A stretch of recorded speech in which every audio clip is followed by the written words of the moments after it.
fellow writers. I'm Lewis. That over there is Tolkien, and you have found the Scripturient Society. Thought I got them mixed back. up. Oh my Been a gosh. hot second. It's been like several hot seconds. That's crazy. Yes. Welcome back to everyone, including back. us.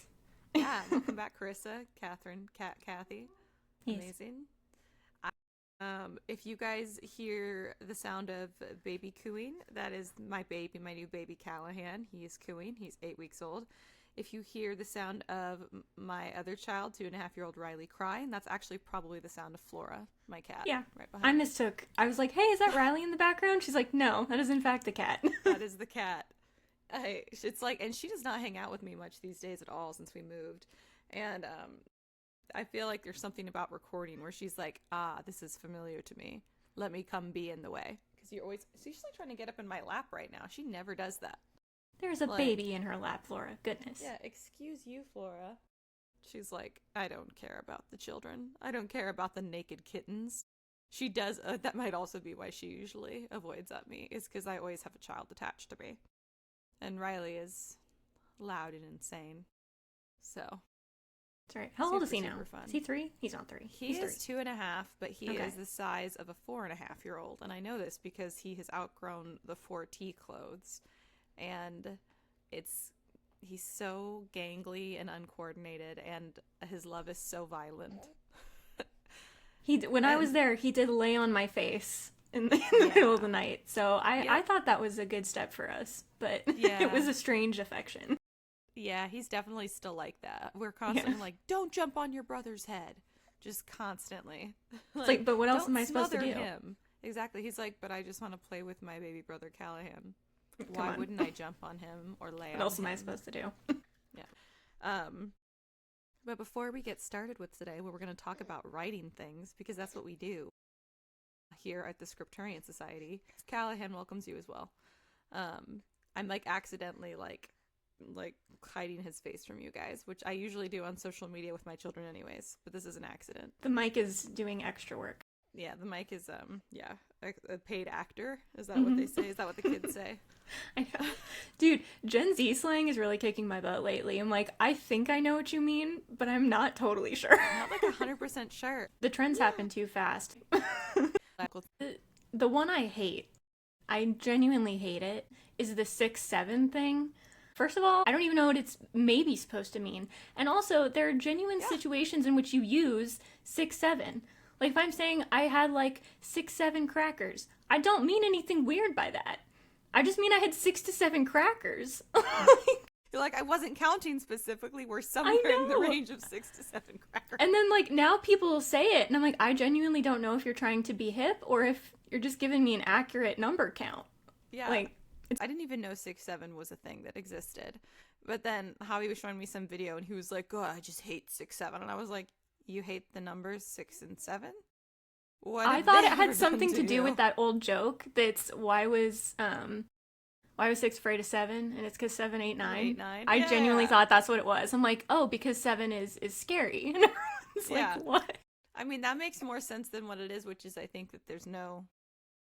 To my understanding, there's nothing behind it, which is... I know. I mean, Javi couldn't tell me, and he's super in with the kids. It's one of those, if you know, you know, but I don't think the people who know actually know. Yeah, I don't They think just there's all pretend to anything make the rest of us feel ridiculous. I know that's what's happening. I can tell. Yeah. If anyone out there can explain the use of 6-7 in the Gen Z application, could you please reach out to us? Yeah.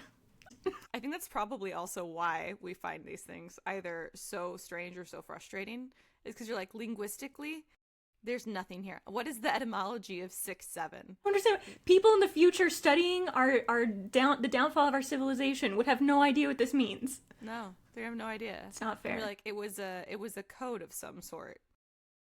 And then the truth is, we don't even nobody actually knew what the code meant. It's a secret code that no one understands. That no one understands. It's so secret. No one knows It's so secret. It's even a secret from the people. But I'm not really a slang person in general anyways. This is really aging me out. I'm not that old. Be able to at least understand it a little bit. I've almost never been able to really comfortably use slang. It always sounds wrong when I do it. Yeah. And I've accepted that. But now I can't even context clues. 6-7 is one I can't even get with context clues. I know. So, can we be so for real right now? I do like that one. That's a good one. Can we be so for real right now? Yeah. So aggressive. I like it. It is. It's really to be so for real. Yeah. Can we just be so for real? It also just feels like that was something like that should have been like something that came about in the heyday of Lizzie McGuire. For real. Anyways, Karissa, how has your life been since the last time we recorded, which was a year and a half? Yeah, I was like, Something well like that? over a year ago for sure. My life is basically the same, to be really honest. To be so for real. Yeah. I mean, more writing. Yeah, to be so for real. I've done some writing. I'm doing work. I've been working a lot of overtime. So that's nice money, but busy money. You've That's done not a the lot right of term. writing. Yeah. But yeah, I mean, not much. But I like it that way. So, I mean, You're like, you know, pretty decently content. yeah. with Ash has this. a lot of news, but she likes to be busy. So, Do I? Do I have a lot of news? Well, mine is in some ways the opposite in that I've gotten to write almost nothing and I have no money. oh, Very poor. So, well, it's not like you have kids or anything to spend money on. So, no, it's true. Children, and they love to be expensive. I mean, they have so much fun being so expensive. And the bookshop and editing on the side, and I have another full-time job, and that was fun. And then being pregnant for the better part of a year, which is just crazy sometimes when I think about how long you have to be pregnant for. I'm Right. like, it is well over. It's like the majority of a year. yeah. And then the recovery is also like 3 more months a minimum for most people. And I mean, full recovery is actually more like 1 to 2 years. But like basic recovery, they call like the 4th trimester, which is like the 3 months after birth.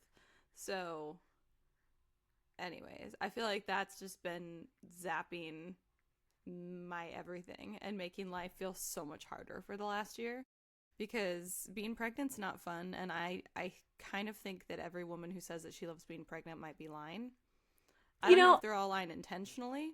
Or I they're have lying no to themselves. context yet, but I think I would enjoy being pregnant. You think so? I think I would. Okay, so when you're pregnant, if you enjoy it, and you tell I me won't that you lie to enjoy you. it, I'll believe you. Yes. You might be the only person that I'll believe. I will be your litmus test. That's not the right Bellwether? term. I don't know. Yeah, bellwether. That's Yeah, better. you'll be my bellwether. I'll know. Yes. If you say it, then I'll suddenly believe that it's possible for women to enjoy pregnancy. This one legitimately almost killed me.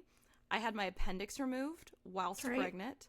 That was crazy. Mm-hmm. I got a subchorionic hemorrhage, which is much scarier than it sounds. It wasn't that big a deal, but it was freaky. Wait, it's less scary than it sounds. Yeah, it's less scary. What did I Okay. say? I think you said it's much scarier, and I was like, I hemorrhage already might have. sounds pretty bad. I meant much less scary than it sounds. Okay. Yeah. But it was scary to experience. And then, good Lord, I got 2 severe UTIs that required antibiotics whilst I was pregnant, whilst I had the subchorionic hemorrhage. Got hand, foot, and mouth twice, thanks to my son. Awesome. Super great. Super fun. And then my appendix had to come out, and I had to go to the doctor and fight to make them believe I had appendicitis because they did not believe that. I don't know what they thought.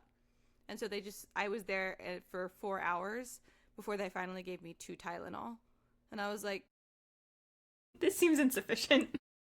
yeah.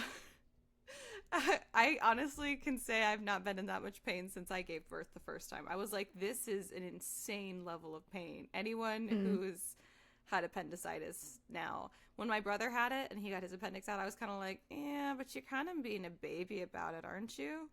And then it happens I'm to you, and you're like, oh. never mind. I was like, oh no, it's real bad. It's real painful. Whoops, sorry, Caleb.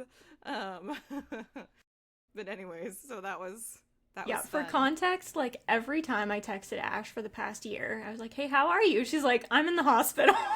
Literally. Almost every time. Was like, are you just like living there now? Like, what's That's what it happening? felt like. And to give you guys some context, I'm not a medical person. No, I've she's not a never- hypochondriac. I'm super not a hypochondriac. And I'd never even been to the hospital for myself until I gave birth to my first child. That was it. So this She has been, barely like, took pain meds in college. Like, she'd be like, I'm in so much pain, I'm gonna lay down differently. I'm like, oh, there's Advil. I don't know why you're doing that. you're like, you could. I'm just not medically minded, so I also don't understand a lot of things that doctors say. So I usually like have to like run things past like my mom or my sister and be like, ask more questions.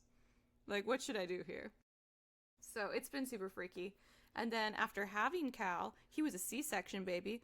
Woo woo. My first one was not. C-sections are way easier. I was gonna say, that's probably much better.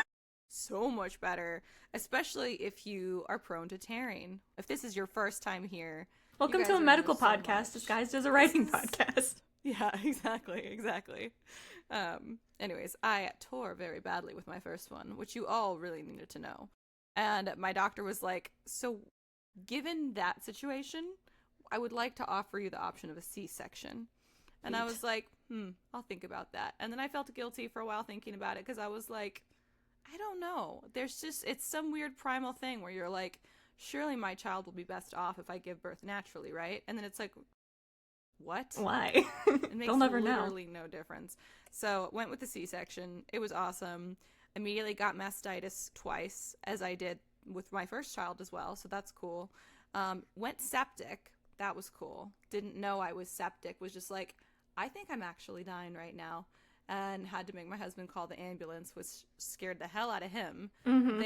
So I got to see the inside of an ambulance. That was interesting. Cool. I was like taking notes in case I need to write a scene. There you go. Someone's in an ambulance. True writer. Yeah, truly. I was like, this is valuable experience. I hope I don't die. Yeah. I hope I live to bring this to its fullest use. Exactly. I'm like, I gotta write a book that has a scene with an ambulance just so I can make this all worth it. Left Bobby at home with our 2-year-old and newborn when they wheeled me off into the ambulance, and I was like, well, he's gonna have an absolute panic attack. Anyways, so that was crazy. And they were like, turns out you're just mildly septic. And I was like, mildly septic. Fascinating. You're just mildly dying. It's fine. Yeah, it's good. And it was funny too, because when the paramedics got here, they were like, I don't know, I think you're fine. I think you're just anxious. And I do know that that's probably true a lot of the time. Mm-hmm. And I'm sure people usually push back. And so I was trying not to be like, you don't know what you're talking about. But I was also like, I do have anxiety and I've had panic attacks. I feel that I would recognize this as an aware person who actually does take medication for those things. So I was like, I mean, probably. And I said, oh, well, the problem is I can't breathe. So I guess that is kind of a panic attack thing, but yeah. Also feel serious. Also serious. I was like, I guess that would make me anxious. I literally was like, I probably am anxious. Yeah. On account because of, I can't breathe. Yeah, feeling like I'm dying is making me feel anxious as well. You're correct. And then they were like, oh, you're a little tachycardic. And I was like, what does that mean? Arrhythmia. Yeah. They were like, your heart rate is pretty high when you stand. It's jumping up pretty fast. And I was like, that's what I felt like. That's why I'm laying down. And they're like, oh, so we should probably take you to the hospital. And I was like, that's why That's why you're here. I asked my husband to call you guys. Cool. Cool. So, anyways, that was fun. Got home. My older son gave my younger son a cold, which I did not know he had given him. And because the baby was so little, it turned into viral meningitis.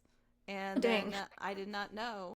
And I felt like a horrible mother because we were home for over 24 hours with his fever. And they were like, you should have brought him in immediately. And I was like, I did not know. I'm so sorry. Yeah, I feel like most people give it 24 hours to 48, unless it's like really, really extreme. But yeah, I don't exactly. know.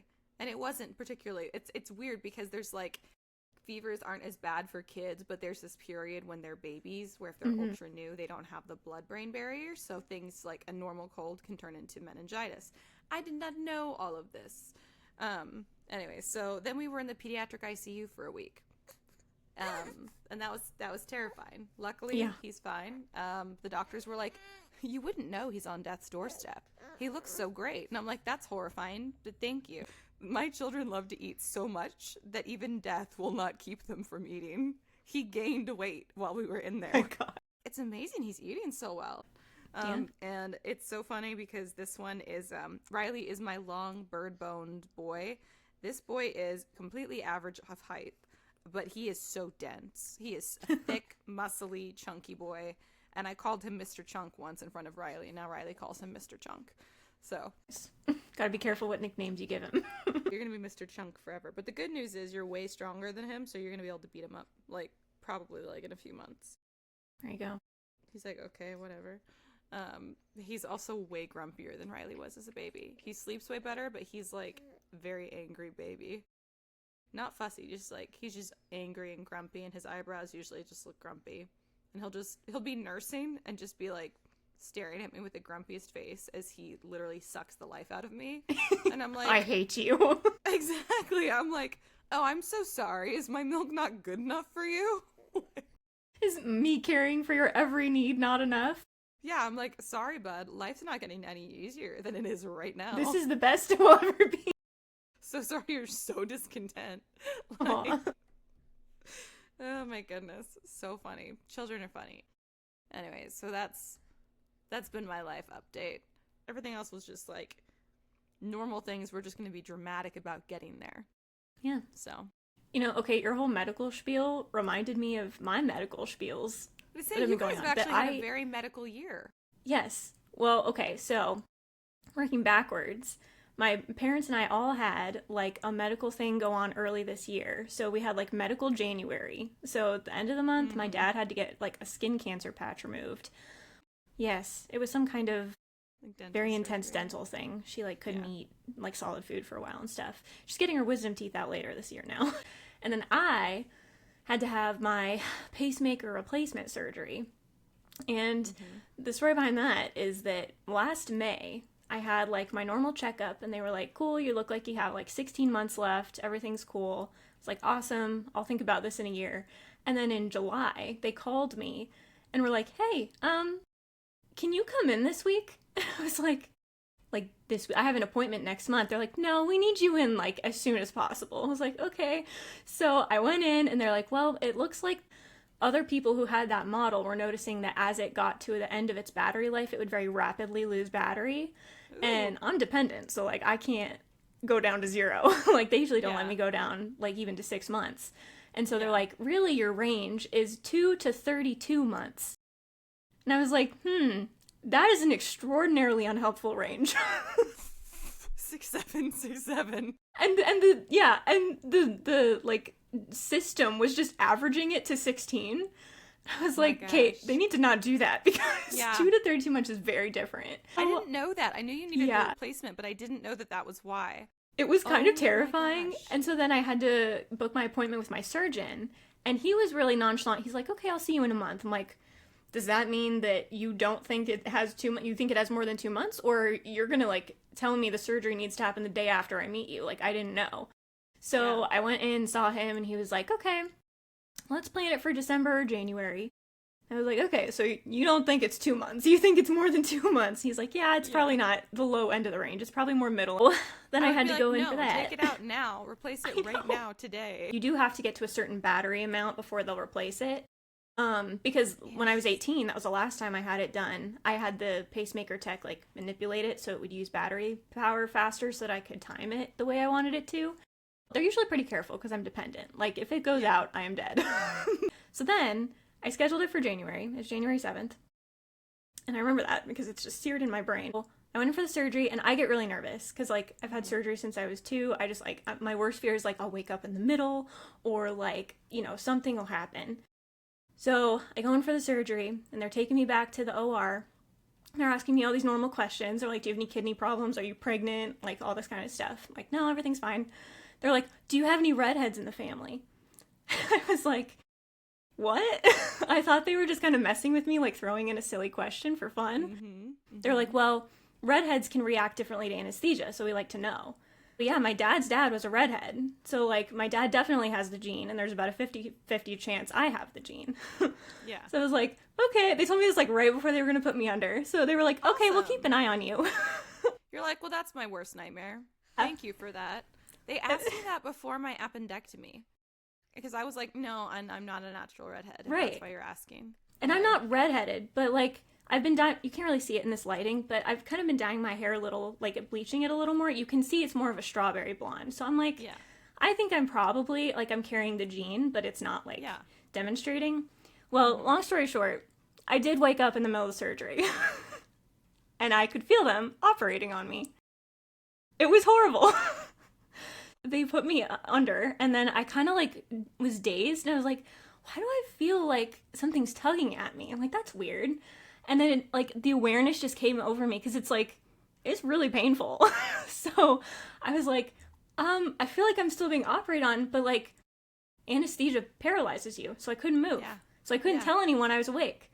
And I tried, like, I was trying to talk. I was like, hello, like, something, like, are you guys watching me?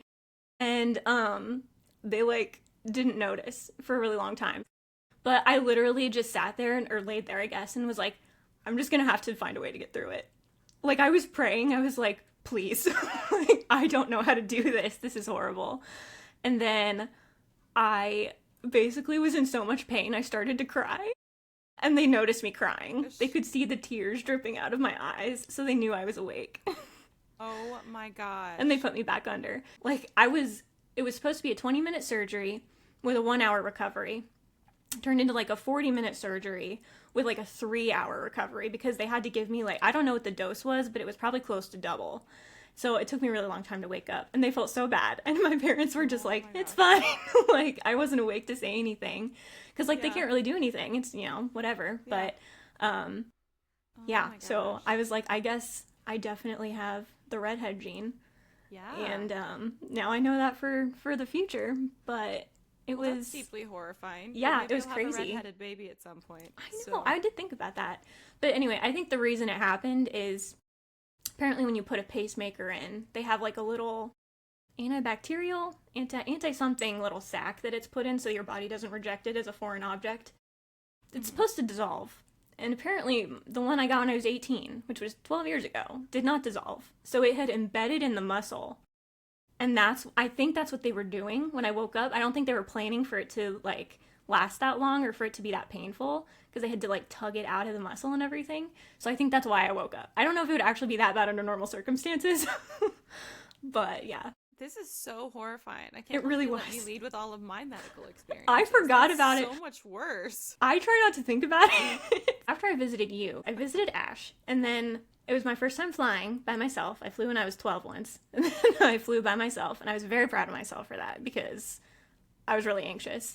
It was so much fun, but I got the flu afterwards, and I recovered from the flu. I had laryngitis for a while, so I didn't have to talk to anyone, which was kind of cool. And then I thought I was relapsing.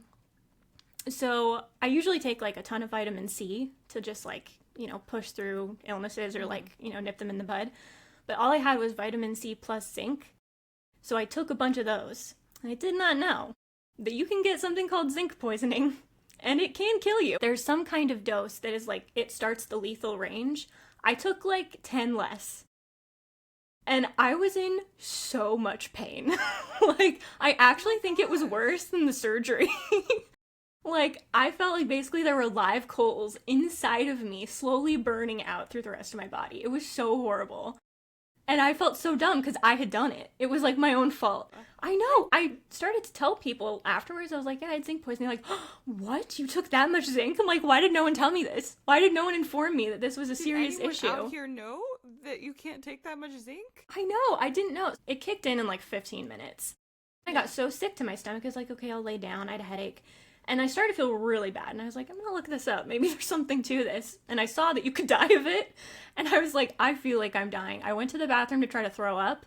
Couldn't get anything up. But I also, like, collapsed to the ground and just stayed there for, like, hours. And so I was literally like, I think I can handle this. Everything will be fine. I'll just, like, get through it. And the internet told me it should last 5 to 10 hours. So I was like, let's just pull for 5 hours and hope that we get through it that fast. But I was like, I was like, maybe I should drink milk or something. I did a bunch of research after the fact. That would have in fact helped, but I didn't do it because I couldn't get off the ground. And the poison control advice, they're like, you should call poison control and you should take something to throw it up. So I just laid there in like really, really extreme pain. And I've never been through childbirth. I don't know how it ranks, but I think it's up there.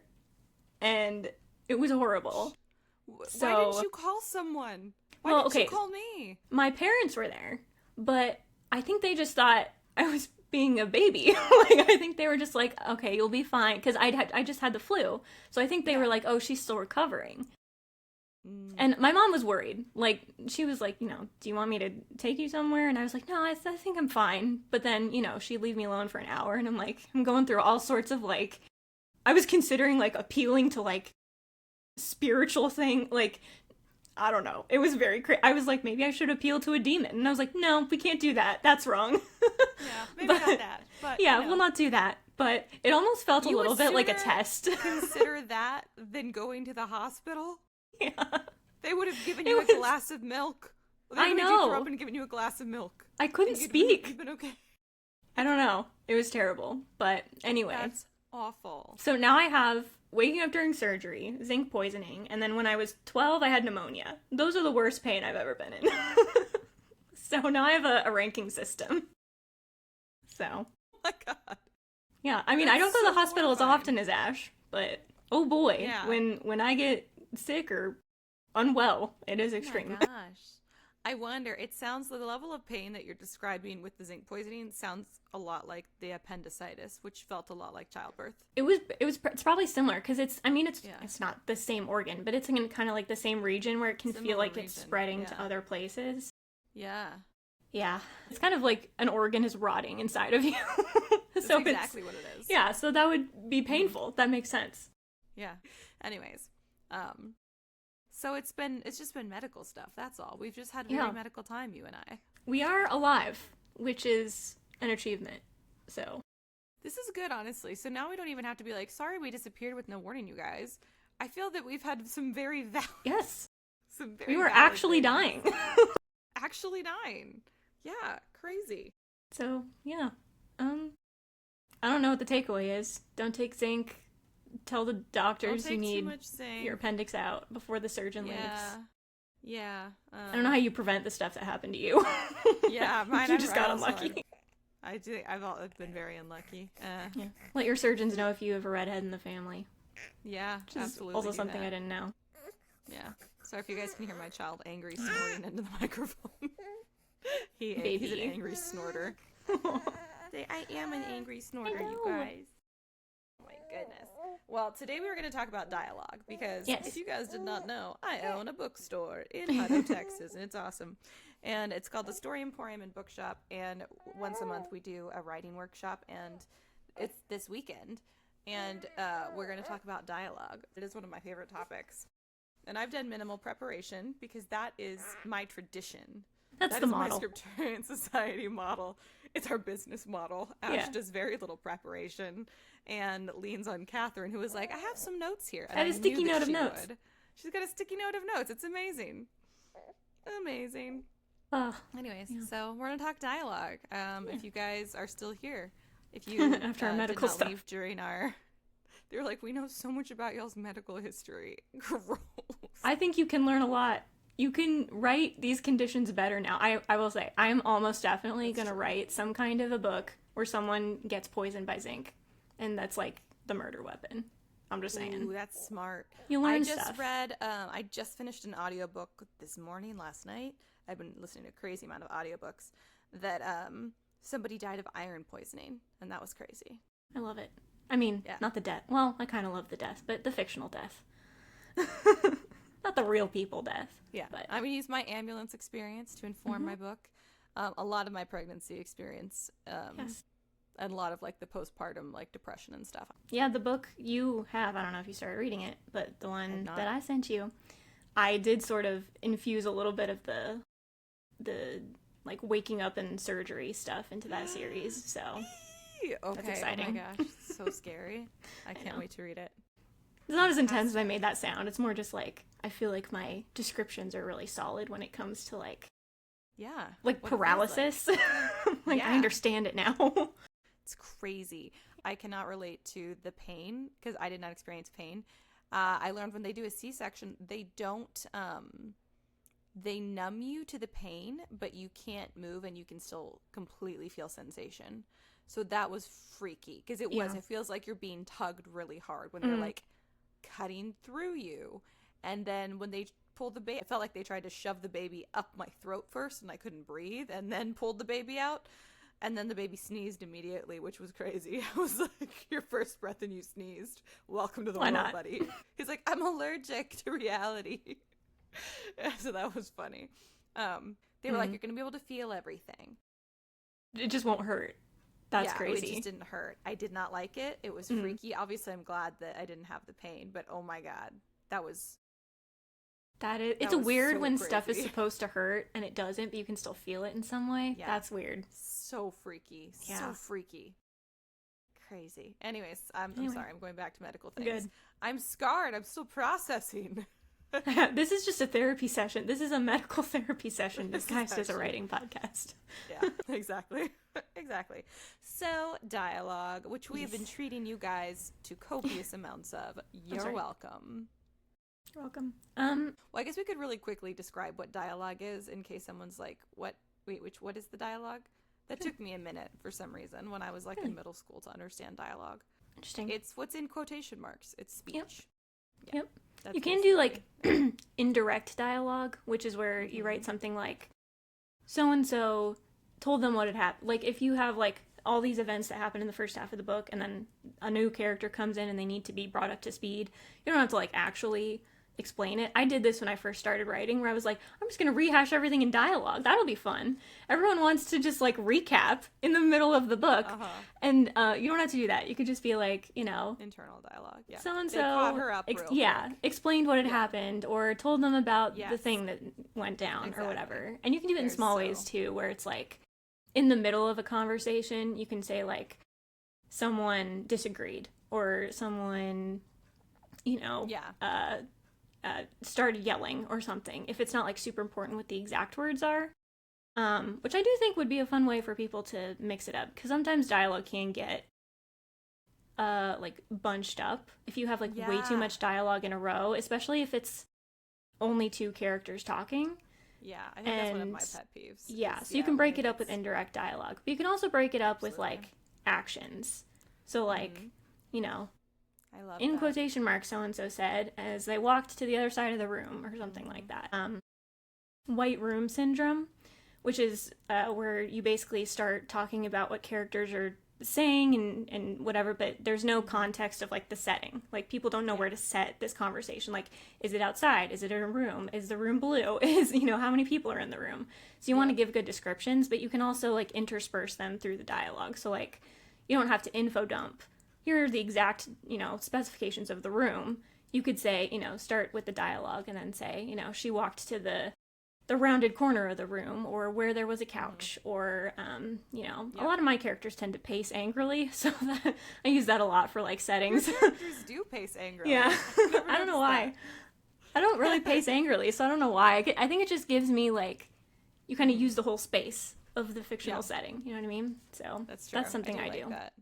Yeah, I definitely use action. So there's dialogue, indirect dialogue, and then there's internal dialogue, which is like the character's thoughts in italics, which I love, and I use a lot of that, and also a lot of action. And you can use like, even if you're like, but they're not really doing anything, they're just like sitting talking. It can even just be like some action that like gives the reader more information about the dialogue. Like maybe a character says something and while they're talking, they're nervously picking the wrapper off of a water bottle. Mm-hmm. So that tells you more about likely not only how the character is feeling, but possibly how they sound while they're speaking about whatever it is that's making them nervous. Mm-hmm. So the action should support the dialogue and tell you something new about the dialogue, and also helps to build the setting. You could describe their action as like they're smiling while they say it. But you don't necessarily need to do that if it's obvious that they're smiling. Like, if it's a good interaction that's going down, you know, maybe it's like a romantic scene, or like a reuniting with a family member that they've been excited to see and it's going well. You don't have to say they're smiling because that's obvious. But if there's something like vaguely threatening going on, or it's not obvious that they would be smiling, saying that can add depth to the dialogue because it gives you some context for, well, there's some tension here, or maybe they're lying, or, any of that kind of stuff. It can be fun to, like, look up signs of lying and then build it into the descriptions, because you can kind of subtly hint that that's what's happening. Yes, exactly. I love it. Another one of my pet peeves is laughed, which is, it seems like it should be something that you have to write because it's not just an expression and it's a sound. But like if something's funny enough that the reader's amused, you don't usually need to write. Mhm. That It's like they you're laugh. overcompensating. Don't overcompensate. Yeah. It feels, it's a lot like an exclamation point. We want to use those very, very sparingly. Otherwise, it feels like that's too much, which is another dialogue tip. Like, limit the exclamations. I actually think that if you want to express that someone's like yelling or shouting rather than exclamation points, maybe capitalize, do all caps for a word or italics. Mm-hmm. Either of those are better than an exclamation point most of the time. I Not that there think isn't a saying place like for it, but he yelled would be better, or Yeah. he shouted. yes, exactly, is better than the exclamation point. Mm-hmm. Not that there isn't occasionally a use for it, and there might be occasionally a time where you say like he or she smiled or he or she laughed, but mostly I would say don't. It's almost never necessary. And whenever I'm editing a manuscript and it's got a lot of he laughed, she laughed, they laughed, I'm like delete. Yeah. I do think that I do tend to do that, especially on like first draft, because you're trying to picture it in your head. You're like, oh, they're smiling, but then a lot of times during the editing process, you can just take it out. You're like, they It's seem clear. decently happy. It's pretty clear that they're probably smiling. They probably Yeah. don't look miserable while they're having this pleasant conversation. Exactly. Yeah.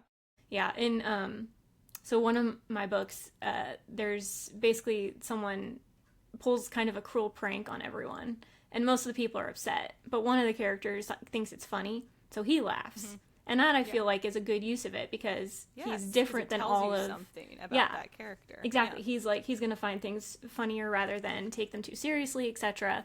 But if everyone thought it was funny, I mean, I guess you could say they were laughing, but you don't need to overdo it. It can just be a statement here or there. I feel like that's true of a lot of things, is like if it doesn't tell you something new about a character or characters, then you don't need to include it. Mm-hmm. Even if it's just like a temporary state of being, like if they're anxious right now. It doesn't have to be like they're always anxious as a character hint, but like if they're anxious right now, especially if it's strange for them to be anxious or if they're more anxious than everyone else. Yeah. Like if you can't tell immediately from the dialogue, like if it's a neutral line of dialogue, like someone's like, hey, I haven't seen you in a while. Mm-hmm. That could be said in a lot of ways. It'd be like, hey, I haven't seen you in a while. It could be like, hey, I haven't seen you in a while. You're like, there's a lot of different ways that you can say that. So in that case, you might add something about she said anxiously, or which is probably not what I would do, but you could do, it would be applicable. I would probably do some sort of action that you would only do if you were anxious. But that would be appropriate to... Anyways, that would be an appropriate time to add more information. Yeah. And I think it's about mixing it up, too. Like, you don't want to have some kind of dialogue tag attached to every piece of dialogue, but you also don't want it to be only dialogue where, again, white room syndrome starts to kick in, where no one knows where anyone's standing or how anyone feels. You want to make it clear, but not overdo it. Which I think is a practice makes perfect thing. You kind of just got to test it.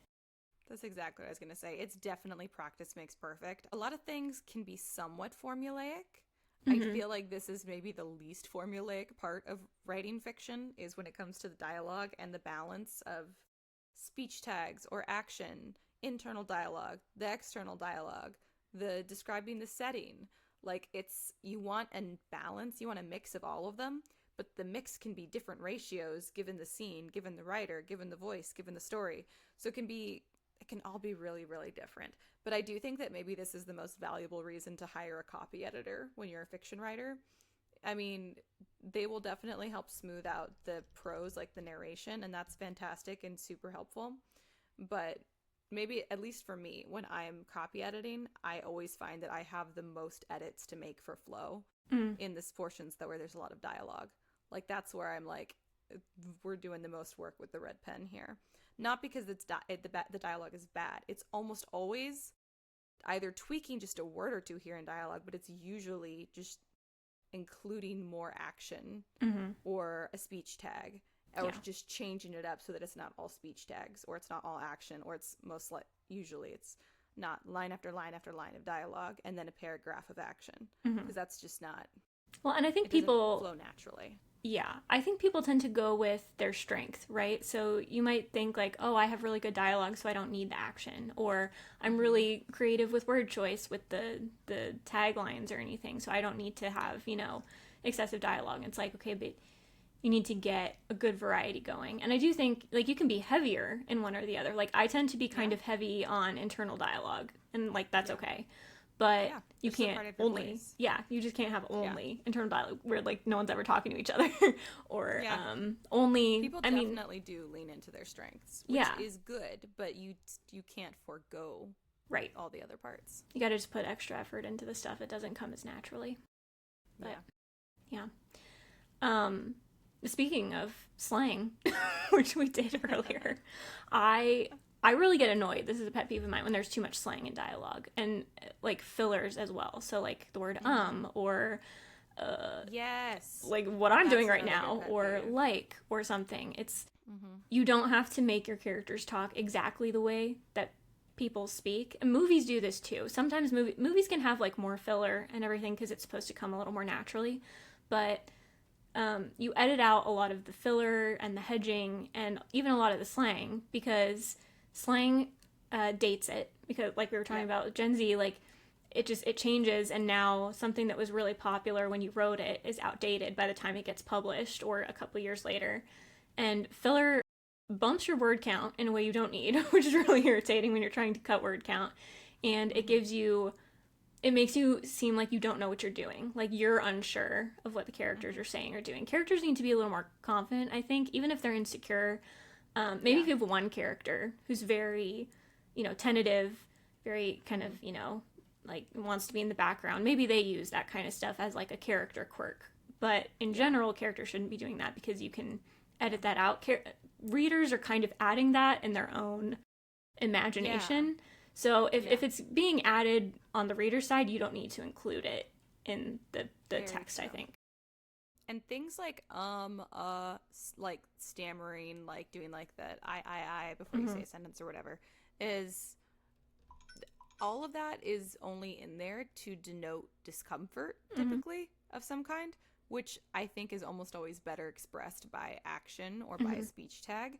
So if you include the action, you even just say he stammered or she stammered instead of writing out the or that they stammered, like Mm-hmm. with the in the actual word, then your readers will picture it. You don't have to write or it doesn't read well Mm-hmm. because also It feels and stilted. yeah, it feels stilted. And there's actually like so many different sounds that people make when they're hedging.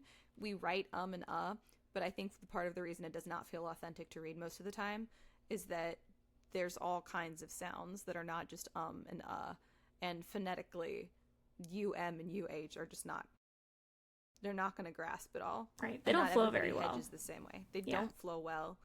Yeah, it feels very false. There. When the Mm-hmm. caption is wrong, or it like someone says or like Mm-hmm. one of the many different sounds you can make, it always turns it into or something like that. And Mm-hmm. I'm like watching the video, I'm like, that's not what they said though. Like that's not the sound they made. It's hard to like get those sounds down, and I don't think you need to necessarily try to do that. I think maybe if you're going for emphasis, right? Like if a very confident character is now suddenly stammering, maybe you do put that in the dialogue to really emphasize that they're uncomfortable. Or if you're Yeah. trying to be really subtle about it and you don't want to say that they're uncomfortable, or if you're, the point of view character is not going to notice, is not going to like make connections or whatever, like maybe first person, it's a little more useful because maybe the point of view character just doesn't notice that people are uncomfortable, but they hear the stammer. There are reasons you could do it, but definitely I think people are heavy with it because again, when I first started writing, I was really heavy with the in dialogue stammering. It's like everyone's Uh-huh. stammering all the time. There are ellipses everywhere. We Everyone's, all have a stutter. yeah, It's everyone's fun. pausing all the time, and that is how normal people talk. I mean, like if we had a transcript for this podcast, clearly I would be Be so stammering. many I would be, ums. yeah, um, like that. But it doesn't necessarily need to be a transcript in the book. It just needs to Yeah. be clear and propel the plot and illustrate the characters and all that kind of stuff. So it I think it can feel unnatural if you're just starting because you're thinking, but Yeah. people talk like this. But it needs to be about the plot and the characters, not necessarily about making it feel like a closed caption. Yeah, I agree. I think also when you're writing, you're writing it with the intention to like express that a character is feeling nervous or uncertain or shy or whatever. And so it's already intentional. And when you're just speaking in real life and you say it's never intentional, it just happens. So it already feels kind of weird because we all know That's that true. it's in there intentionally. And then the other part is I almost always see it at the beginning of the sentence, and that's just not typically where it lands. Usually that's in the middle of a sentence. Like you start a sentence and you lose your train of thought and you're like, you're talking too fast or too slow and you need to fill the space. Yeah. Yeah, exactly. So it's not it's a filler. It's not usually something that you start out with. You sound more uncertain by like 1,000%, which most people are not. So right. That's another one where like there might be a use case for it. Mostly there isn't. I think we've said this many times before. I think one of the keys to being a good writer is knowing the rules so that you know when to break them. So it's not that there's never a time for it. It's that you need to know that that's generally not what you're trying to do, so that when it is necessary, you can tell. I love that. That really is our catchphrase. Know the rules so that you know when to break them. Yeah. It captures both of our personalities because I'm a rule follower and you're a rule breaker. Yep. Unless they're playing D&D. That's true. Then you are absolutely a rule breaker. I know. I still tell people all the time about playing D&D with you. I'm like, yeah, they were trying to give us something for free, and she was like, I'm gonna steal it anyways. And I'm like, you're gonna cause a big problem. Look, if I roll a 20, it won't be a problem. Oh God, I love it. So funny. Ugh. Okay, let's see. Okay, so I think we talked about this before, but how do you feel about verbs other than said? Give me an example. I mean, so like he yelled, or he replied, or he murmured, chuckled, that kind of thing. Muttered. I do like them. I think if every speech tag is a word other than said, it feels unnatural, like you're trying too hard. He said, she said, they said is kind of something that for the most part I feel like your eyes sort of skip over as a reader, which is good because sometimes it's the least important part. So only if there's a reason that the reader needs to know that something was muttered or shouted should you include he muttered or she shouted as the speech tag. If it doesn't really matter how the words were said, you can use a speech. You can just use he said, she said. Or if you've included action that denotes the way that they said it, then you also don't need to include he said or she said. And my most favorite thing, sometimes you don't need a speech tag at all if it's just clear who's speaking. You don't actually have to be like, David said, he said, Charlotte said. Like, you can just simply, Charlotte crossed the room. Hey, what's up, David? You're like, yeah, that's definitely not David talking to himself. Yeah. So. I think a lot of times, like, even the said or even the, walked across the room or whatever, a lot of time it's just the name that's attached to it that readers, like, key in on. Like, they're just looking for who's saying it. And so when you have, like, so-and-so said, they're, like you said, the word said is there and they're reading it, but they're kind of forgetting it the moment it's gone because they just know who's speaking now. So if it's not important, I think especially when it comes to, like, back and forths, like, arguing between two people, the least amount of action and the least amount of dialogue tags is the best because you know who's speaking and people can keep track of it and it makes things go faster. More realistic. Yes. Because the pace of an argument, that's also a really good point. Like, if characters are arguing or they're excited, there should be a lot less action or speech tags involved to separate the words. Yeah, because it's happening faster. So the dialogue you should be reading it faster. There should be less in between it. If it's a slower conversation or a difficult conversation, then there should be a lot more action and a lot more description about the setting. And you can use more speech tags and all that stuff. Yeah. And I think if there's 3 or more, you need to maybe be denoting who's talking, but again, said is going to be good because you're basically blind to it, but you now know who's speaking. Yeah. So unless you're doing something like everyone is exclaiming, like if you have a group of characters and they're all reacting to something with sort of just like exclamations, this is one where that's just like a very unique situation, but it does come up a lot. And that's where you don't necessarily have to be like, he gasped, she said, wow. Like they can just be like, wow, oh my gosh, did you see that? It doesn't matter who's saying it because doesn't everyone's matter who said equally surprised. We're all flabbergasted, so yeah. Everyone is in shock. I do like those because, again, it moves things really quickly. It's very fast paced.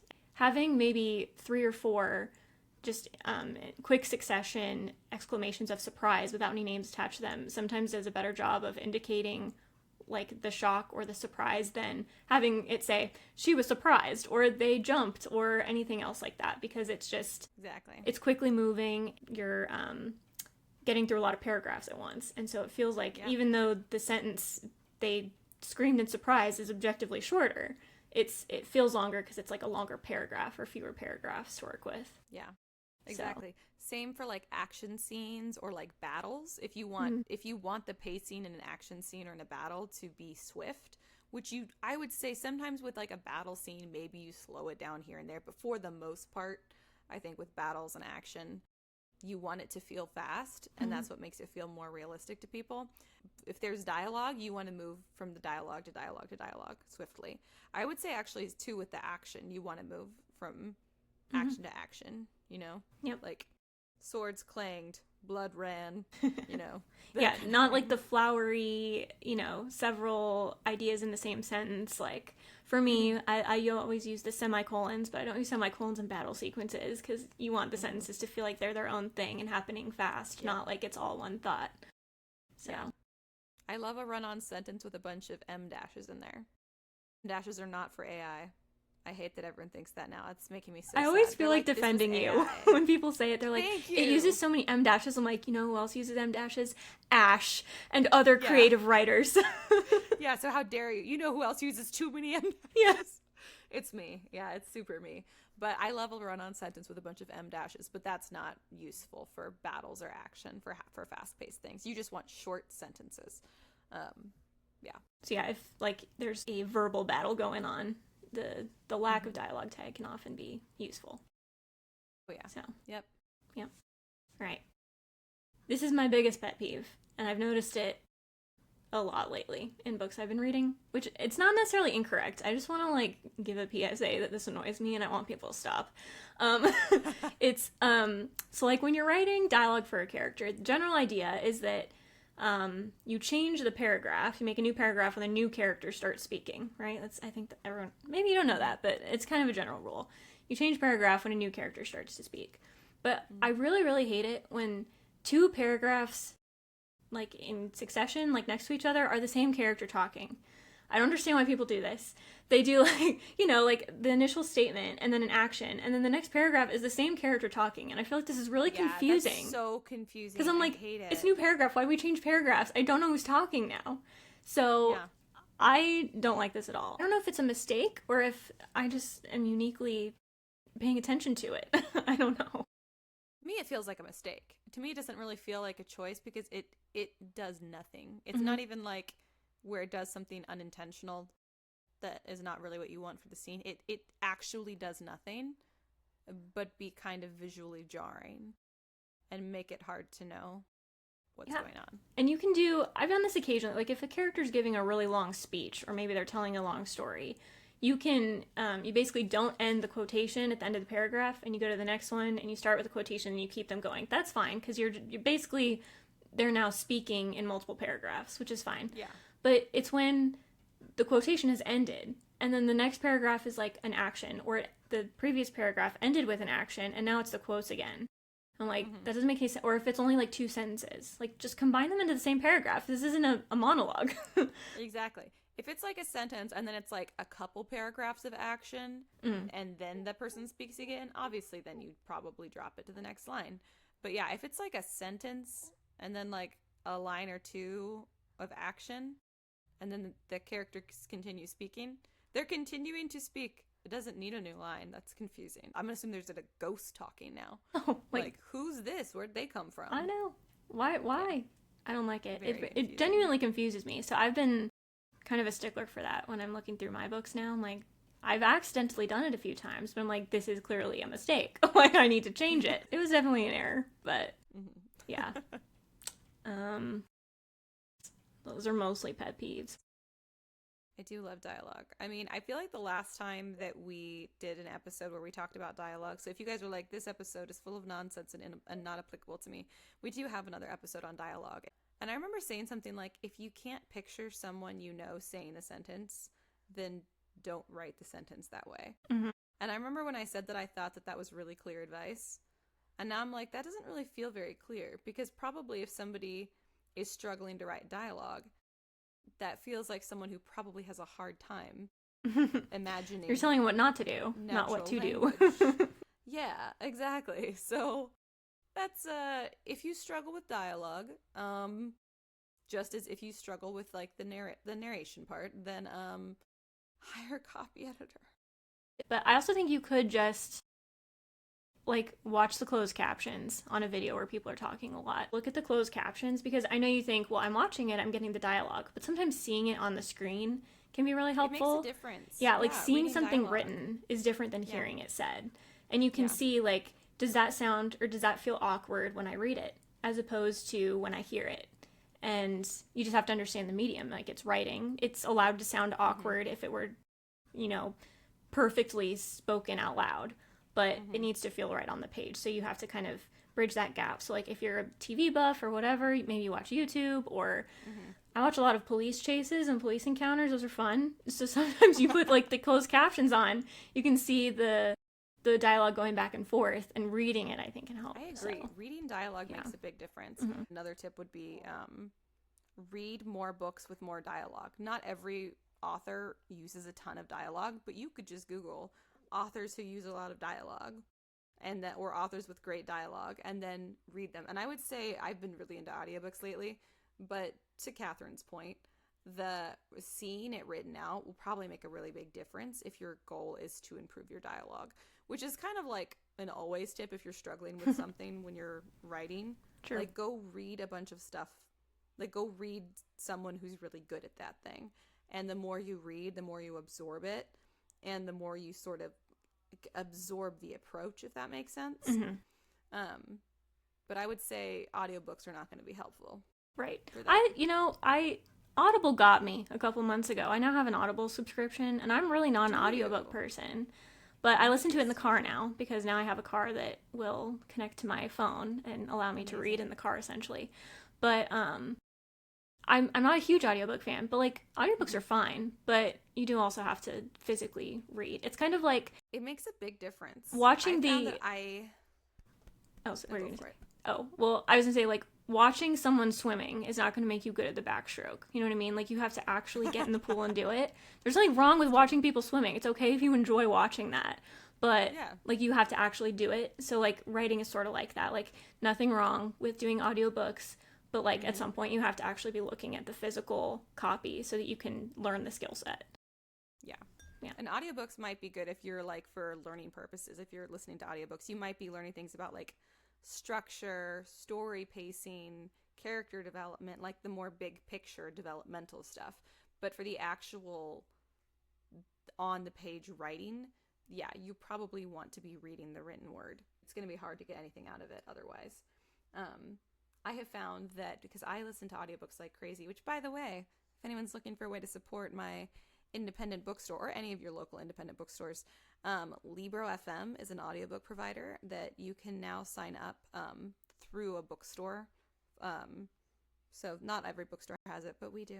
So if you ever get tired of Audible and you want to switch over to our Libro FM, it's cool, because then we get the money instead of Amazon.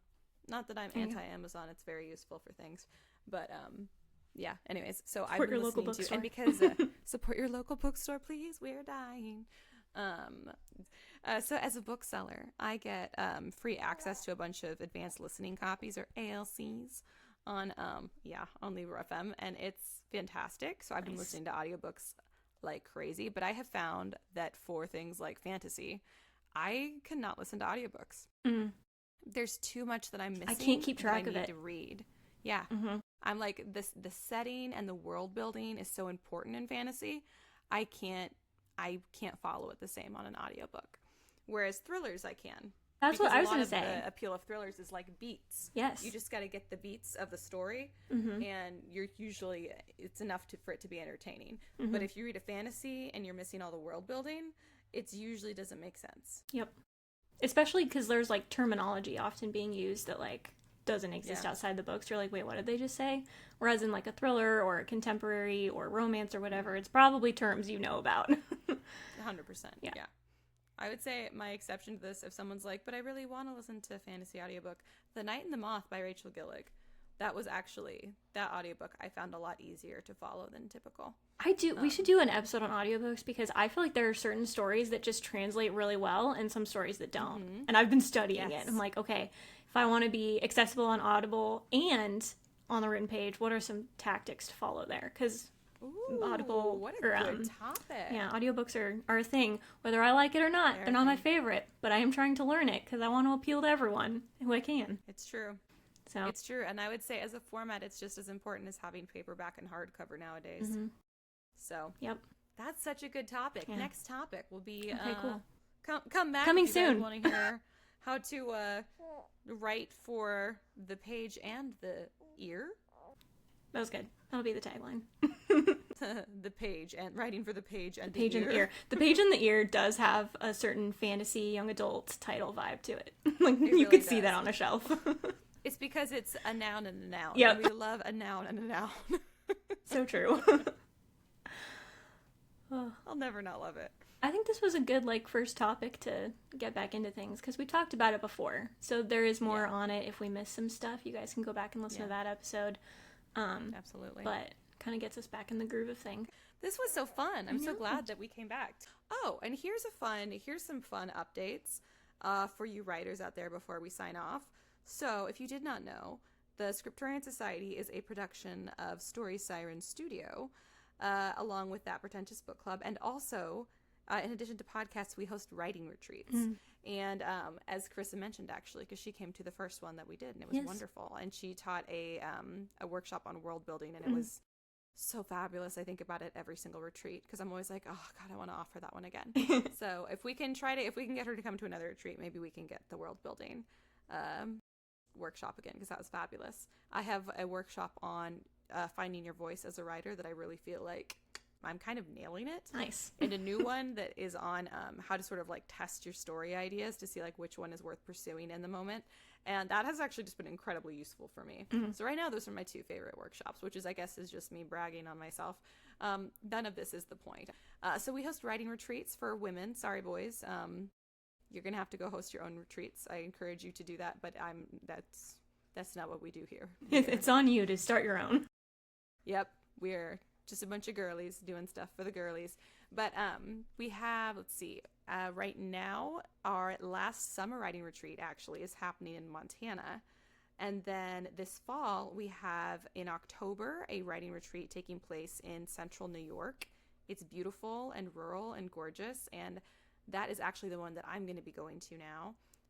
And then, so if you like any of my workshops sound fun to you, I will be there doing those workshops. And I think we're going to do like a train ride through the Adirondacks, and we're going to do like a workshop on the train ride and then like write while we all look out the window at the beautiful fall foliage in awesome. New York. Yeah. And we're staying in this like old refurbished barn that's been turned into this huge, gorgeous house. So I am trying to entice Catherine right now with all of these pretty That does sound pretty tips. cool. Doesn't it sound cool? It's okay. I'll send you the details. So you can come. And we can do world building. We've got a few of our, the people who have registered to attend are fantasy writers too. So it might be a fantasy heavy retreat, which would be cool. And then our other fall retreat is our first ever luxury retreat, which basically just means everybody has their own private rooms.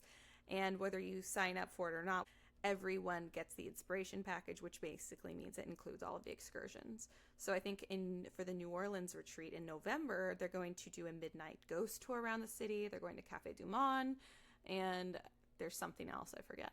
But anyway, so those are the fall retreats, and they're up, and it's awesome. So if you guys want to go apply now on storysirens.com/retreats because the spots do fill very quickly, and it's going to be a ton of fun, and it's pretty damn affordable for a writing retreat.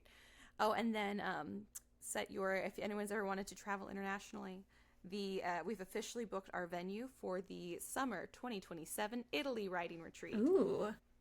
And there's pictures online, and we're going to be in this beautiful villa, and it's very exciting. And Nice. everyone gets the excursions as well with that, and that one is 6 days long, so Ooh. much longer than our typical weekend long retreat.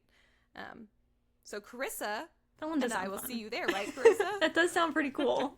I Right? mean, like, you might as well do almost a week if you're gonna go that far Right? overseas. So. Exactly. So June 2027, mark your Okay. calendars, and also apply now. We do have also, I hate talking about like payment and cost because it feels silly, but I know people get concerned about it. We do have payment plans for both of our shorter retreats and the longer international ones. So if that's like a concern, like don't be too freaked out, and like go look at it and see if it's for you. But yeah, anyways, Cool. that's fun updates. Is go check out the writing retreats. If you're here, I assume that you have some interest in writing. Yeah, I So. assume. Yeah. Otherwise, maybe you have interest in medical things. Yeah, you're just here for the that's medical only stuff. other thing we bring to the table. Oh my goodness. yeah. Do we still do reading recommendations? Is that a thing here? Sure. Why not? Do you have a reading rec off the top of your head? I have been I'll pull up my reading and audiobooks. listening to a lot. Okay, so audiobooks. Well, should I say no? I'll have other audiobooks to recommend maybe. Game of Nines by James Patterson. I listened to that. It's very short. I think it's like 2 hours long. And well, that might be because I listened to it on fast speed, but it's genuinely like short. And it has Shailene Woodley as the narrator. Really? Yeah. And I love her. I think she's great. So I was intrigued by that, but it's very cool. It's basically like trying to catch a serial killer, which is my jam. But it's very short, very like thriller-esque, very like action-packed. And the sound effects are actually pretty cool. We'll talk about this on another episode, but the sound effects are usually hit or miss for me, but I really liked the ones on this one. So. Nice. I love that. Yeah. That's how I felt about the Illuminate audiobook. Yes. But that one, that whole one is gorgeous. Yeah. Okay, I have several recommendations, and I think these are actually recommendations that you will really like too. One of them is The Escape Game. Ooh. Have you heard of this? No. Okay, it's a young adult thriller, and that's crazy to me because there are not a lot of young adult thrillers. Right.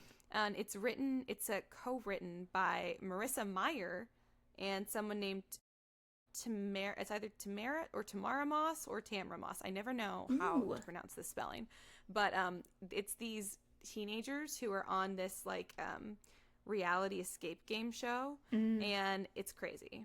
That sounds awesome. It's super crazy. I mean, super Marissa fun. Meyer, literally I know. anything by her I will read. Exactly. Exactly. And then another thriller that I have, this is a great one, especially for this group, because if you're a writer, this one is called The Ending Writes Itself. And it's a thriller, and it's a bunch of writers who are like all on this island, and they're basically competing with each other. It's just really, really good and really interesting. And I've been thinking about it since I read it, or listened to the audiobook rather, months ago. So The Ending Writes Itself by Evelyn Clark. Really, really, really good. All right, cool. Also, Ash bought me this book. My parents came to visit her earlier this year, and they brought me back a ton of books. It was so Lisa good. Jewell. Yeah, it was so good. Yeah. Not only That did one is so good. I've read I'm like that not one. really. It kind of kicked off a thriller phase for me. Like I was like, okay, this is really cool. And then I bought it for my friend for her birthday, and I was like, she's a big Jodi Picoult fan, and I was like, I just don't know which one she hasn't read. So I'm gonna try to find something like kind of tangential where it's like. Jodi Picoult's not really thriller, but I just felt like maybe she would like it, and she really liked it too. She texted me last night, and she was like, I finished the book. It was so good. It's so good. So, that one is wild. Yeah, it was very cool. And I think it's a good, like first thriller or, like, a starter thriller. I think it's a thriller because it's very, like, fast-paced. I guess thrillers are supposed to be, but it's very, like, accessible. Where sometimes more so than a lot of thrillers. Yeah, for sure. any genre, when you get into like kind of the, I don't know, quote, the weeds or whatever, where it's like really intense in the genre, it can be kind of hard to break in there. But this one is a very good place to start if you're looking for it. Totally agree. Lisa Jewell, most of her stuff, it all feels pretty accessible and fast paced. The characters do tend to skew a little bit older. Like they usually tend to be like women in their 40s or 50s, especially in her most recent books. But so good. And then, It's a good variety Riley for me, Sager was too. how I got into thriller. Wait, did you say Riley I read Sager? Yeah, that's how I got into that's what I was thrillers. thinking. I read one of his, and I have a second one. So I read Final Girls. Did you read that one? Final Girls is the one that I am like 3/4 of the way through. And it's the only one, I think it's the only one I haven't read. I think I've read all of his other books. I have Home Before Dark. I haven't read it yet. And that's one of my all-time favorites. It's definitely one of my top 3 Riley Sagers. It's so good. That one, gosh. and then The Last Time I Lied. Ooh, okay. Those are probably my top 2, actually. Okay. Sweet. There were several on sale for Prime Day, so I was like, well, why not? And then I was pleasantly surprised. It was very good, and I really liked it. So good. I'm so glad that you're into thrillers now somewhat, because I feel like I'm largely the only one in my little circle down here that likes thrillers. Everyone else is into fantasy, which I also love. But I think part of the reason that I've become so much more into thrillers than fantasy. She's hungry? Or you're hungry? Oh my god, my husband just walked up and he's looking at me pitifully and he's going, eat? I'm hungry. Just wait till 8. Are you well, hungry? It's 8 here. I don't know what time it is. I already made dinner. We've already eaten.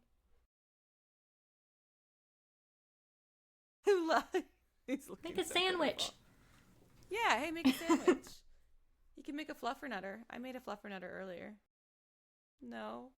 Okay, I don't know how to help you. I already made dinner. This has already been done. We've already established this. You got the big bowl, remember? Anyways, I'm glad that you're into thrillers. And I think that I mostly am into thrillers at the moment. I mean, because I do just absolutely love thrillers, and I'm working on, there's 2 thrillers I'm writing right now, actually. But when you have to listen to audiobooks because you don't have time to sit down, because first of all, I don't have the time to sit down, but even when I do sit down, even though I shouldn't sit down, Riley is like, what a great time to tackle mommy and to talk to mommy, and mommy, watch this, mommy, watch this, mommy, watch this, mommy, watch this, mommy, watch this. And if I put in my headphones, then all I have to hear is, mommy, watch this, mommy, oh my gosh. and it's a lot more bearable. All right. So listening to a lot of audiobooks, and as we've established, I don't listen to fantasy audiobooks very much because I miss too much. Yeah. But I'm so psyched because now I'm going to send all of my thriller recommendations your way. A dude came into the bookshop yesterday and was like, so I work night shifts and I'm looking for some new books to read, and I was wondering, like, do you have any recommendations? And I absolutely love when someone comes in and asks recommendations. I'm like, oh boy, do I. Tell me more. And, I have so many. Yeah, exactly. And I was like, so what do you like to read? And he was like, thrillers. And I was like, that's all I need to know. I got you. Let's go. Follow us if you guys haven't. We're on Instagram. We haven't been on there in a hot minute, although I have posted some stuff. Also, follow That Pretentious Book Club if you guys haven't checked out our sister podcast. It's been somewhat busier. We've been posting somewhat regularly on there lately. It is a comedy book club podcast, so do expect absolutely nothing serious to happen there. Because we absolutely refuse to. And if you guys are in Texas or coming through Texas, stop by Hutto and come into the bookshop. And if you tell me that you listen to the podcast and you can prove it, you can have a little discount. Why not? That would be fun. I love to know when people have listened, and often they have not. You should give like a little keyword that they can give you. Oh yeah. What would it be? Yeah, like a secret, like a code. It could be the break the rule, know the rules so you know when to break them. Ooh, that's a good. Yeah, if you use that phrase, just slip it into casual conversation with one of my employees at the cash register. Move your eyebrows a little bit. Yeah, move the eyebrows. I'll have to make sure to tell them so they're not like, what? I'll let them know. But yeah, if you guys want to drop that phrase when you come up to the register. There you go. A little, how does a 10% discount sound? Perfect. 10%? Wow. Take that, Amazon. You buy 10% more books. Yeah, you can. Actually, we did just start doing happy hour, which is fun because it's not just, we do have a cafe with beer, wine, coffee, tea, and we do have deals on that for happy hour, but we also have like a buy a new book and get half off a used book. Love that. It's for happy hour, which I think is really fun. Cool. So, yeah. Anyways, not to continually just plug all of the stuff, but hopefully we'll see you guys at a writing retreat. Follow us on the socials. You can follow at Story Siren Studio as well and get updates about the retreats. And yeah, we'll be back to talk about audiobook stuff. All right, solid. We're back. We think. We're not going to make any like, promises, but that's the goal. Yeah, that's the goal. No, we're not promising a schedule, but we'll be here probably more. Yes. So until next week, keep writing. And we'll see you on the next page.